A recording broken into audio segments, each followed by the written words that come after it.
दोस्तों, हमारा आज का टॉपिक बहुत ही महत्वपूर्ण है। हमारे आज के टॉपिक में है आधुनिक भारत के विषय में पूछे जाने वाले सबसे अधिक महत्वपूर्ण प्रश्न। तो चलिए शुरुआत करते हैं। हमारा पहला सवाल है, भारत में सबसे पहले आने वाले यूरोपियन व्यापारी कौन थे? इस सवाल का सही जवाब होगा पुर्तगाली। भारत में सबसे पहले आने वाले यूरोपियन पुर्तगाली थे। ऑप्शन बी सही है। आपका अगला सवाल है, भारत का राष्ट्रीय पंचांग किस संवत पर आधारित है? इस सवाल का सही जवाब होगा शक संवत, जो कि ऑप्शन बी में है। भारत का जो राष्ट्रीय पंचांग है उसमें शक संवत पर वह आधारित है। आपका अगला सवाल है, लाइफ डिवाइन पुस्तक के लेखक कौन है? यह सवाल बार बार एग्जाम में पूछे गए हैं। इस सवाल का सही जवाब होगा अरविंद घोष, जिसे हम अरविंदो घोष के नाम से भी जानते हैं। तो लाइफ डिवाइन पुस्तक के लेखक अरविंद घोष हैं। ऑप्शन डी अरविंद घोष सही जवाब है। आपका अगला सवाल है, भारत में पहला समाचार पत्र किसने शुरू किया था? इस सवाल का सही जवाब होगा जेम्स ऑगस्टस हिक्की ने। जेम्स ऑगस्टस हिक्की द्वारा सबसे पहले भारत में पहला समाचार पत्र प्रकाशित किया गया था, इसलिए option A James Augustus Hickey सही है। आपका अगला सवाल है, ईस्ट इंडिया कंपनी की स्थापना कब हुई थी, या ईस्ट इंडिया कंपनी की स्थापना किस वर्ष हुई थी? इस सवाल का सही जवाब होगा 1600 ईस्वी में। ऑप्शन ए 1600 ईस्वी में सही है। ईस्ट इंडिया कंपनी की स्थापना दिसंबर 1600 ईस्वी में भारत में हुई थी। आपका अगला सवाल है, भारत में आने वाला प्रथम पुर्तगाली कौन था? इस सवाल का सही जवाब होगा Vasco D gamma. Vasco D gamma 1498 ईस्वी में भारत आया था और भारत में आने वाला प्रथम पुर्तगाली यही वास्को डी गामा था। Option D Vasco D gamma सही है। आपका अगला सवाल है, लॉर्ड हॉर्डिंग ने बंगाल विभाजन किस वर्ष रद्द किया? आपको पता होगा कि बंगाल विभाजन 1905 ईस्वी में किया गया था, लेकिन लॉर्ड हॉर्डिंग ने बंगाल विभाजन को 1911 ईस्वी में रद्द किया था, इसलिए इस सवाल का सही जवाब होगा ऑप्शन ए 1911 ईस्वी। आपका अगला सवाल है, संथाल विद्रोह किस वर्ष आरंभ हुआ? इसके ऑप्शंस में देखिए, इसका सही जवाब है 1855 ईस्वी। संथाल विद्रोह 1855 ईस्वी में आरंभ हुआ था। आपका अगला सवाल है, भारत में पहली बार डाक टिकट किस गवर्नर जनरल ने जारी किया? इस सवाल का सही जवाब होगा डलहौजी ने। ऑप्शन सी डलहौजी ने सही है। भारत में पहली बार डाक टिकट डलहौजी ने जारी किया था। उस समय भारत का गवर्नर जनरल डलहौजी ही था। आपका अगला सवाल है, दामिन ई कोह या दामिन ए कोह क्या था? इस सवाल का सही जवाब होगा भूभाग। दामिन ई कोह भूभाग था। ऑप्शन ए भूभाग सही है। आपका अगला सवाल है, दक्कन दंगा आयोग कब गठित किया गया, या दक्कन दंगा आयोग कब गठित हुआ? इस सवाल का सही जवाब होगा 1875 ईस्वी में। दक्कन दंगा आयोग जो है वह 1875 ईस्वी में गठित हुआ, इसलिए ऑप्शन बी 1875 ईस्वी सही है। आपका अगला सवाल है, कॉर्नवालिस कोड किस वर्ष बना? इस सवाल का सही जवाब होगा 1793 ईस्वी। कॉर्नवालिस कोड को 1793 ईस्वी में बनाया गया था। आपका अगला सवाल है, भारत में 1857 की क्रांति कब आरंभ हुई? इस सवाल का सही जवाब होगा 10 मई। 10 मई को भारत में 1857 की क्रांति का आरंभ हो गया था, इसलिए ऑप्शन सी 10 मई सही जवाब है। आपका अगला सवाल है, 1857 के विद्रोह के समय भारत का गवर्नर जनरल कौन था? इस सवाल का सही जवाब होगा Lord Canning. Option D Lord Canning सही है। 1857 के विद्रोह के समय भारत का गवर्नर जनरल लॉर्ड कैनिंग था। ऑप्शन डी सही है। आपका अगला सवाल है, बीबी घर कत्ले आम कहां पर हुआ था? इस सवाल का सही जवाब होगा कानपुर। ऑप्शन बी कानपुर सही है। बीबी घर कत्ले आम कानपुर में हुआ था। Option B is correct. आपका अगला सवाल है, 1857 ईस्वी की क्रांति का तात्कालिक कारण क्या था? इस सवाल का सही जवाब होगा ऑप्शन डी चर्बी वाले कारतूस। चर्बी वाले कारतूस एक ऐसी घटना है जिसके द्वारा 1857 ईस्वी की क्रांति का आरंभ हुआ, इसलिए ऑप्शन डी चर्बी वाले कारतूस सही जवाब है। 1857 ईस्वी की क्रांति का तात्कालिक कारण चर्बी वाले कारतूस ही थे। आपका अगला सवाल है, भारतीय राष्ट्रीय कांग्रेस की पहली बैठक किस शहर में हुई थी? इस सवाल का सही जवाब होगा बंबई, जिसे अब मुंबई के नाम से जाना जाता है। ऑप्शन ए बंबई इसका सही जवाब है। आपका अगला सवाल है, भारत में किसको भारत का महान वृद्ध व्यक्ति या grand old man of India कहा जाता है? इस सवाल का सही जवाब होगा दादा भाई नौरोजी। ऑप्शन सी दादा भाई नौरोजी सही है।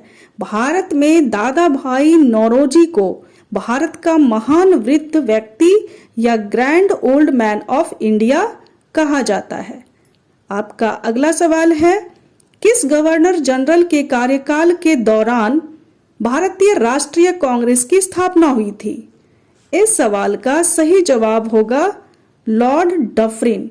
ऑप्शन डी लॉर्ड डफरिन सही है। लॉर्ड डफरिन गवर्नर जनरल के कार्यकाल के दौरान ही भारतीय राष्ट्रीय कांग्रेस की स्थापना की गई थी। आपका अगला सवाल है, भारतीय विश्वविद्यालय अधिनियम 1904 किस वायसराय के काल में पारित किया गया था?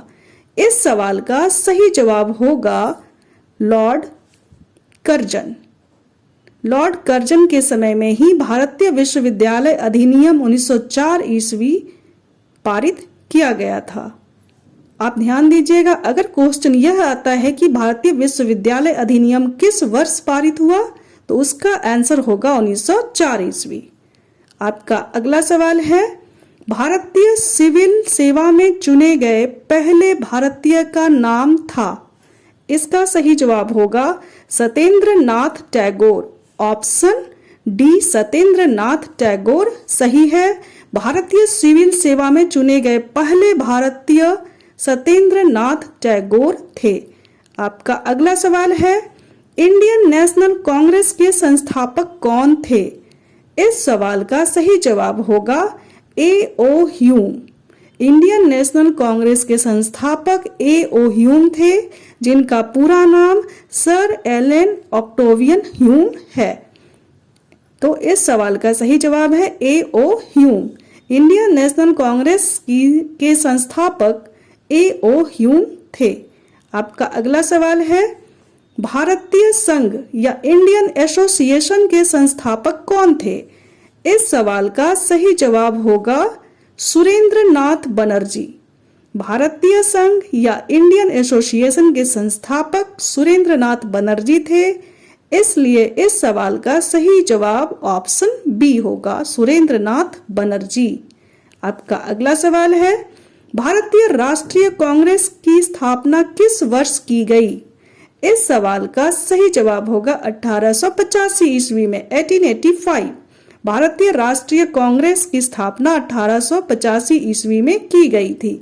ऑप्शन बी 1885 ईस्वी सही है। आपका अगला सवाल है, राजा जनता के लिए बने हैं, जनता राजा के लिए बनी है। भारतीय राष्ट्रीय आंदोलन के दौरान निम्नलिखित में से किसने यह वक्तव्य दिया था? इस सवाल का सही जवाब होगा दादा भाई नौरोजी ने। राजा जनता के लिए बने हैं, जनता राजा के लिए बनी है। राष्ट्रीय आंदोलन के दौरान यह वक्तव्य दादा भाई नौरोजी के द्वारा दिया गया था। इसलिए इसका ऑप्शन सी सही है। आपका अगला सवाल है, भारतीय राष्ट्रीय कांग्रेस के प्रथम सत्र की बैठक में कितने प्रतिनिधियों ने भाग लिया था? इस सवाल का सही जवाब होगा 72 प्रतिनिधियों ने। ऑप्शन ए 72 सही है। भारतीय राष्ट्रीय कांग्रेस के प्रथम सत्र की बैठक में 72 प्रतिनिधियों ने भाग लिया था। आपका अगला सवाल है, भारतीय राष्ट्रीय कांग्रेस की सबसे पहली महिला अध्यक्ष थी? इसका सही जवाब होगा एनी बेसेंट। भारतीय राष्ट्रीय कांग्रेस की सबसे पहली महिला अध्यक्ष एनी बेसेंट थी। यहाँ ध्यान दीजिएगा, अगर प्रश्न यह आता है भारतीय राष्ट्रीय कांग्रेस की सबसे पहली भारतीय महिला अध्यक्ष कौन थी, तो इसका जवाब हो जाएगा सरोजिनी नायडू। लेकिन यहाँ पर प्रश्न क्या है कि भारतीय राष्ट्रीय कांग्रेस की सबसे पहली महिला अध्यक्ष थी, तो इसका आंसर होगा Annie Besant. Option see Annie Besant सही है। आपका अगला सवाल है, हर्मिट ऑफ शिमला किसे कहा जाता है? इस सवाल का सही जवाब होगा ए.ओ. ह्यूम को। Hermit of Shimla A.O.. Hume को कहा जाता है। ऑप्शन ए सही है, जिनका पूरा नाम था एलन ऑक्टेवियन ह्यूम। आपका अगला सवाल है, वर्ष 1905 के बंगाल विभाजन के समय वायसराय कौन था? इस सवाल का सही जवाब होगा लॉर्ड कर्जन। वर्ष 1905 के बंगाल विभाजन के समय भारत का वायसराय लॉर्ड कर्जन था। इसका ऑप्शन डी लॉर्ड कर्जन सही जवाब है। आपका अगला सवाल है, स्वराज मेरा जन्मसिद्ध अधिकार है और उसे मैं लेकर रहूंगा, यह कथन किसका है? इस सवाल का सही जवाब होगा बाल गंगाधर तिलक। ऑप्शन बी बाल गंगाधर तिलक सही है। उनका ही यह कथन था कि स्वराज मेरा जन्मसिद्ध अधिकार है और उसे मैं लेकर रहूंगा। आपका अगला सवाल है, मार्ले मिंटो सुधार अधिनियम को किस वर्ष प्रस्तुत किया गया था? इस सवाल का सही जवाब होगा 1909 ईस्वी। मार्ले मिंटो सुधार अधिनियम 1909 ईस्वी को प्रस्तुत किया गया था। वहीं अगर प्रश्न आता है मॉन्टेग्यू चेम्सफोर्ड सुधार अधिनियम किस वर्ष प्रस्तुत किया गया, तो उसका जवाब होगा 1919 ईस्वी में। लेकिन यहाँ पर प्रश्न क्या है कि मार्ले मिंटो सुधार अधिनियम कब प्रस्तुत किया गया, तो इसका सही जवाब है 1909 ईस्वी। ऑप्शन सी 1909 सही है। आपका अगला सवाल है, भारतीय क्रांति की जननी मदर ऑफ इंडियन रेवोल्यूशन किसे कहा गया है? इस सवाल का सही जवाब होगा madam Bhikaji Cama. Option D madam Bhikaji Cama सही है। भारतीय क्रांति की जननी या mother of Indian revolution madam Bhikaji Cama को कहा गया है। आपका अगला सवाल है, राष्ट्रीय शोक दिवस कब मनाया गया था? इसके ऑप्शंस हैं ए महात्मा गांधी की मृत्यु के दिन, ऑप्शन बी भारत विभाजन के दिन, ऑप्शन सी बंगाल विभाजन लागू होने के दिन, ऑप्शन डी कांग्रेस विभाजन के दिन। इस सवाल का सही जवाब होगा बंगाल विभाजन लागू होने के दिन। ऑप्शन सी सही है, राष्ट्रीय शोक दिवस बंगाल विभाजन लागू होने के दिन मनाया गया था। तो दोस्तों, आपको यह वीडियो कैसा लगा कमेंट करके जरूर बताएं।